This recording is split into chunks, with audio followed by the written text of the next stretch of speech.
Dallas Willard once wrote that a disciple is a person who's decided that the most important thing in their life is to learn how to do what Jesus said to do. So what does Jesus say to do? Well, Gospels give us a lot of instruction from Jesus on how we are to live our lives as faithful disciples. One of the things he talks about in Matthew's Gospel in chapter 25, he gives us the parable of the sheep and the goats. And in this parable, he describes what it will mean to inherit the kingdom of God.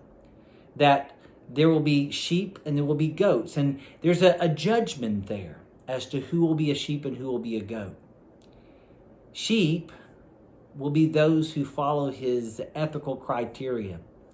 And he gives us 5 sort of ethical criteria for his judgment. 1, we are to feed the hungry. 2, we are to give something to drink to those who are thirsty. 3, we are to clothe the naked and the underclothed. 4, we are to take care of the sick. And 5, we are to visit those who are in prison. Now, in the parable, they ask, well, Jesus, when did we do these things to you? And Jesus responds by saying, just as you did it to the least of these, you did for me. What he's talking about here is hospitality, care, and grace that we show each and every person that we come in contact with, whether there's someone we know or, more importantly, someone we don't know.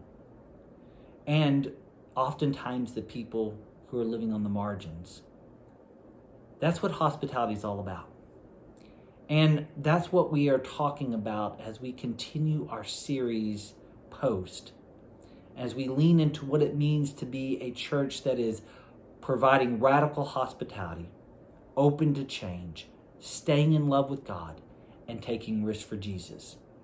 And we're going to continue this series this week as we gather and worship at First United Methodist Church in Silent Springs.